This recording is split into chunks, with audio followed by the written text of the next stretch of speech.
এটা জটিল সমস্যা কৰ্মচাৰী সমাজ যে আমাৰ আজিৰ তাৰিখত গোটেই ভাৰতবৰ্ষৰ যিটো এটা জটিল সমস্যা কৰ্মচাৰী সমাজৰ যে NPS UPS ব্যৱস্থা, সেইটো আমি সদৌ অসম কৰ্মচাৰী পৰিষদে তাত আমাৰ ওদালগুৰি জিলা কৰ্মচাৰী পৰিষদৰ সম্পূৰ্ণ সহযোগী যে আমি ইয়াৰ বিৰুদ্ধে প্ৰতিবাদ কৰি আছোঁ। কেইবাটাও কাৰ্যসূচী ইতিমধ্যে লৈছোঁ, কেইবা বছৰৰ পৰাই কৰি আছোঁ। যে আমাৰ সেইটো স্পষ্ট ধাৰণা আৰু স্পষ্ট কথা যে NPS বাতিল কৰিব লাগে, OPS প্ৰৱৰ্তন কৰিব লাগে আৰু OPS প্ৰৱৰ্তনৰ জৰিয়তে একোজন কৰ্মচাৰী শিক্ষকৰ বিষয়াৰ তেওঁৰ অৱসৰী জীৱনৰ যিটো শংকাগ্ৰস্ততা, এই শংকাগ্ৰস্ততা আঁতৰ কৰিব লাগে। আৰু নিশ্চিতভাৱেই আজি আপোনালোকক ক'ব পাৰোঁ যে এই যিটো প্ৰতিবাদ, এই ব্যৱস্থাৰ বিকল্প নোহোৱালৈকে, NPS ব্যৱস্থাৰ বিকল্প নোহোৱালৈকে সদৌ অসম কৰ্মচাৰী পৰিষদে এই প্ৰতিবাদ, এই সংগ্ৰাম অব্যাহত ৰাখিব। অন্যহাতে ৰাজ্যখনৰ যিবিলাক ধৰক আমাৰ অষ্টম দৰমহা আয়োগৰ কথা আহিছে, ইতিমধ্যে আমাৰ অসমৰ মাননীয় মুখ্যমন্ত্ৰী মহোদয়ে অষ্টম দৰমহা আয়োগৰ কথা ঘোষণা কৰিছে, যদিও কাৰ্যালয়ৰ ভিত্তিত একো স্মাৰক পত্ৰ বা অফিচ মেমৰেণ্ডাম ওলোৱা নাই। এটা জটিল সমস্যা কৰ্মচাৰী সমাজ যে আমাৰ আজিৰ তাৰিখত গোটেই ভাৰতবৰ্ষৰ যিটো এটা জটিল সমস্যা কৰ্মচাৰী সমাজৰ যে NPS UPS ব্যৱস্থা, সেইটো আমি সদৌ অসম কৰ্মচাৰী পৰিষদে তাত আমাৰ ওদালগুৰি জিলা কৰ্মচাৰী পৰিষদৰ সম্পূৰ্ণ সহযোগী যে আমি ইয়াৰ বিৰুদ্ধে প্ৰতিবাদ কৰি আছোঁ। কেইবাটাও কাৰ্যসূচী ইতিমধ্যে লৈছোঁ, কেইবা বছৰৰ পৰাই কৰি আছোঁ। যে আমাৰ সেইটো স্পষ্ট ধাৰণা আৰু স্পষ্ট কথা যে NPS বাতিল কৰিব লাগে, OPS প্ৰৱৰ্তন কৰিব লাগে আৰু OPS প্ৰৱৰ্তনৰ জৰিয়তে একোজন কৰ্মচাৰী শিক্ষকৰ বিষয়াৰ তেওঁৰ অৱসৰী জীৱনৰ যিটো শংকাগ্ৰস্ততা, এই শংকাগ্ৰস্ততা আঁতৰ কৰিব লাগে। আৰু নিশ্চিতভাৱেই আজি আপোনালোকক ক'ব পাৰোঁ যে এই যিটো প্ৰতিবাদ, এই ব্যৱস্থাৰ বিকল্প নোহোৱালৈকে, NPS ব্যৱস্থাৰ বিকল্প নোহোৱালৈকে সদৌ অসম কৰ্মচাৰী পৰিষদে এই প্ৰতিবাদ, এই সংগ্ৰাম অব্যাহত ৰাখিব। অন্যহাতে ৰাজ্যখনৰ যিবিলাক ধৰক আমাৰ অষ্টম দৰমহা আয়োগৰ কথা আহিছে, ইতিমধ্যে আমাৰ অসমৰ মাননীয় মুখ্যমন্ত্ৰী মহোদয়ে অষ্টম দৰমহা আয়োগৰ কথা ঘোষণা কৰিছে, যদিও কাৰ্যালয়ৰ ভিত্তিত একো স্মাৰক পত্ৰ বা অফিচ মেমৰেণ্ডাম ওলোৱা বুলি ক'লে ধৰক আমি যিখিনি আজি আলোচনা কৰিলোঁ আমাৰ শিক্ষকৰ যিটো মৰ্যাদা সম্পৰ্কত, আচলতে যিখিনি আমি মৰ্যাদা পাব লাগে শিক্ষক হিচাপে বা যিটো এটা সমস্যা, যিটো এটা মানে ব্যৱস্থাৰ মাধ্যমৰ জৰিয়তে আমি শিক্ষকতা কৰিব লগা হৈছে, এই ব্যৱস্থাটো যথেষ্ট উন্নত কৰিব লাগে আমি ভাবোঁ।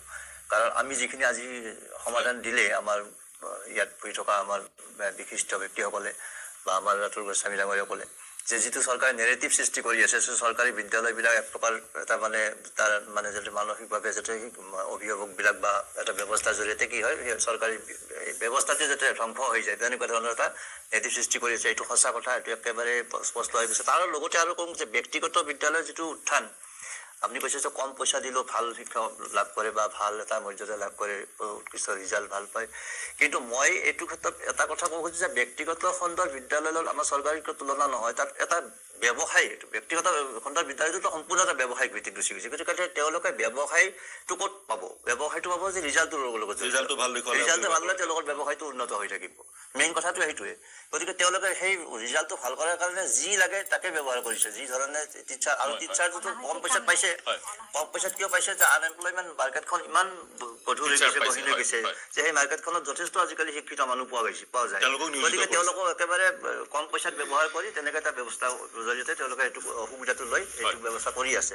গতিকে সেইটো মানে সেইটো এটা সেইটোৱে। কিন্তু তেওঁলোকৰ এইটো নহয় যে তেওঁলোকৰ শিক্ষকবিলাক যে একেবাৰে সন্তোষজনক অৱস্থাত নাই, কিন্তু তেওঁলোকে যে একদম সন্তোষজনকভাৱে কিবা কাম কৰি আছে তেনেকুৱাও নহয়। কিন্তু কাৰণ আমি নিজেই পাইছোঁ যে এই শিক্ষকসকল এই যে টেট পৰীক্ষা পাতে, তেওঁলোকে LP স্কুলত, এখন হাইস্কুলত বা হায়াৰ ছেকেণ্ডেৰীত কাম কৰি থাকে, কিন্তু LP স্কুলত টেট পৰীক্ষাও দিবলৈ আহে, টেট পৰীক্ষা দি তেনেকৈ সোমাইছে। কিয় আহিছে? এইটোৱে। গতিকে ব্যক্তিগত খণ্ডত এইবিলাক কথা আহি পৰিছে। গতিকে আমি ভাবোঁ যে এই যে যিটো ব্যৱস্থা, তেওঁলোকৰো ব্যৱস্থা ভাল কৰক আৰু লগতে শিক্ষকৰ যিটো মান মৰ্যাদা, এই মৰ্যাদাখিনি অটুট থাকক আৰু যিটো আগৰ যিটো পূৰ্বৰ যিটো শিক্ষকৰ যিটো মৰ্যাদা, আমি আজি যিটো আলোচনা কৰি 40 বছৰ আগত যিটো শিক্ষক, যাতে শিক্ষক এজনে নিজে যাতে শিক্ষকৰ পদটো চুজ কৰে, মানে এটা নিজে পচন্দ কৰে যে মই শিক্ষকতাই হ'ম। কাৰণ মই 40 বছৰ আগতে মই নিজৰ দেউতাক কৈছিলোঁ, মই সুধিছিল কিন্তু দেই যে তুমি ডাঙৰ হ'লে কি হ'ব বাবা, বোলে মই শিক্ষকে হ'ম। ভগৱানে কিন্তু সেইটোৱে দিলে বাৰু যেনিবা, কিন্তু সেইটোৱে শিক্ষক হ'ম বুলি তেতিয়াই এটা সিদ্ধান্ত লৈ লৈছিলোঁ। কাৰণ কিয় সেই পৰিৱেশ ভাল আছিল, পাইছিলোঁ, সেই পৰিৱেশ আছিল। সেই পৰিৱেশ আছিল। আজিৰ তাৰিখত শিক্ষক আজিও সেই পৰিৱেশটো আনক, চৰকাৰীভাৱেও যি বা যিটো ব্যৱস্থা অভিভাৱক যিখিনি ইয়াত জড়িত হৈ আছে গোটেই মানে আহ্বান জনাইছোঁ যে সকলো এটা ভাল ব্যৱস্থা সৃষ্টি কৰক আৰু উঠি অহা সকল শিক্ষক হ'বলৈ তেওঁলোকে যাতে ইচ্ছা প্ৰকাশ কৰে। মই বাইদেউ আপোনাৰ ওচৰলৈ আহিছো। আমি শিক্ষক শিক্ষাৰ্থী আৰু এক সম্বন্ধৰ কথা পাতি আছিলো। আন এক সম্বন্ধ যিটো গুৰুত্বপূৰ্ণ, শিক্ষক আৰু অভিভাৱক বিশেষকৈ চৰকাৰী মাধ্যম আপোনাৰ বিদ্যালয়খনতে অভিভাৱক আপোনালোকৰ ওচৰলৈ আহেনে? ল'ৰাটো কি হৈছে কি নাই, ছোৱালীজনী কি হৈছে, কিমান পাৰিছে? চৰকাৰী বিদ্যালয়ত অভিভাৱকসকল কিছু ঠাই বিশেষে অভিভাৱকসকলৰ ভিৰ লাগে, কিন্তু মোৰ বৰ্তমান যিখন বিদ্যালয় তাত বেছিভাগ অভিভাৱকেই দিন হাজিৰা কৰে। গতিকে যি পৰিচালনা সমিতিৰ সভা বা অভিভাৱকৰ সভা তেতিয়া খুব সেৰেঙা হয়, যদিও তেওঁলোকে অকণমান খবৰ ল'বলৈ আহে। আমি বিচাৰোঁ যে সেই খবৰ ল'বলৈ অহাটোহে বেছি প্ৰয়োজনীয়, কাৰণ ল'ৰাজনৰ বা ছোৱালীজনৰ ক'ত কি দুৰ্বলতা আছে যদি অভিভাৱকে নাজানে, তেতিয়াহ'লে তেওঁলোকে এই ক্ষেত্ৰত আৰু আগুৱাই নিবলৈ বহুখিনি কষ্ট হয়, যিহেতু আমি এটা সীমিত সময়হে ছাত্ৰ ছাত্ৰীগৰাকীক বিদ্যালয়খনত পাওঁ। গতিকে সেই অভিভাৱকসকলৰ সহযোগিতা অতি প্ৰয়োজনীয়। আৰু মই এই টক শ্ব'ৰ জৰিয়তে ক'ব খুজিছোঁ, যিটো শৈক্ষিক বাতাবৰণ লাগে, অনাশৈক্ষিক কামৰ পৰা আমাক ৰেহাই দি যদি আমি যি গুৰু আৰু শিষ্যৰ মাজৰ যিটো সুসম্পৰ্ক, সেই সম্পৰ্কটো গঢ়ি তুলিবলৈ আমাক মানসিক অলপ প্ৰশান্তি দিবলৈ যাতে চৰকাৰখনে প্ৰচেষ্টা কৰে। গতিকে সমালোচনা হওক, আমাৰ যিখিনি শৈক্ষিক বাতাবৰণ আৰু কি কি কৰিব লাগে আমাৰ সেইখিনি সমালোচনা হওক, কিন্তু অপমানে আমাৰ কামত তিক্ততাহে আনে। কামত তিক্ততা আনে। হয় হয়, শৰ্মা ডাঙৰীয়া, মোৰ হাতত একেবাৰে সময় কম, খুব কম সময়ৰ ভিতৰত আপোনাৰ শেষৰটো মন্তব্য ল'ম। কি ক'ব?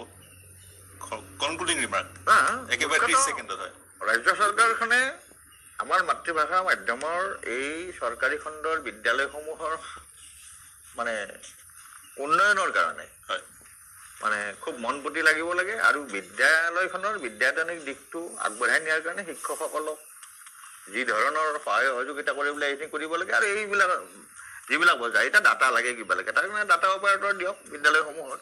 হয়, যিহেতু 2 লাখ চাকৰি বা 5 লাখ চাকৰি সম্পৰ্ক সেইটো মানে ৰক্ষা হওক। হয়, আৰু চৰকাৰে সহযোগিতা আগবঢ়াওক।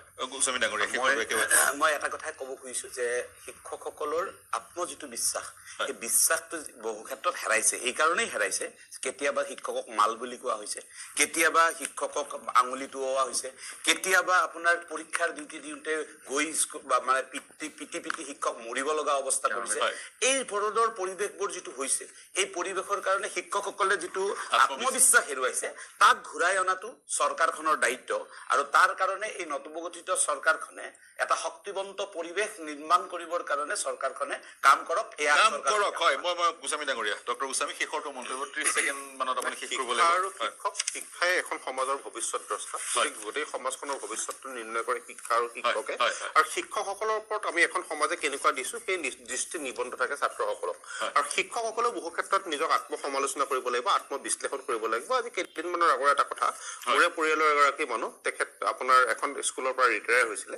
তেখেতে খুব আক্ষেপেৰে কৈছে যে আমি বিলাকে যেতিয়া ক্লাছ কৰিবলৈ যাওঁ, কেইটা ক্লাছ কৰিছিলো আমি 20 বছৰ আগতে গন্তি নকৰো, কিন্তু এতিয়া কিছু সংখ্যক শিক্ষক আছে যে জানুৱাৰী মাহত যেতিয়া বা নতুন ৰুটিনখন আহে, তেতিয়া তেওঁলোক 4-5 গৰাকী আহি পেলাই বোলে চাই কোনে কেইটা ক্লাছ পাইছে। যদি কাৰোবাৰ ক্লাছ এটা বেছিকে পৰিল, তেখেতলোকে গৈ প্ৰধান শিক্ষক গৰাকীক ঘেৰাও কৰে। মই সকলোৰে কথা কোৱা নাই, এই যি 20% এনেকুৱা শিক্ষক আছে, তেখেতলোকৰ কাৰণে চিষ্টেমটো বদনামী হৈছে, কলুষিত হৈছে। গতিকে আপোনালোকে আত্মসমালোচনা, আত্মবিশ্লেষণ কৰি নিজক সংশোধন কৰক, আৰু কাকো অন্ততঃ আঙুলি টোৱাবলৈ সেই সাহসটো আপুনি নিজেই নিদিব, দেখিব সমাজ নিজে নিজে। সেই চিন্তাৰ সমলেৰে মই অনুষ্ঠান সামৰিছো।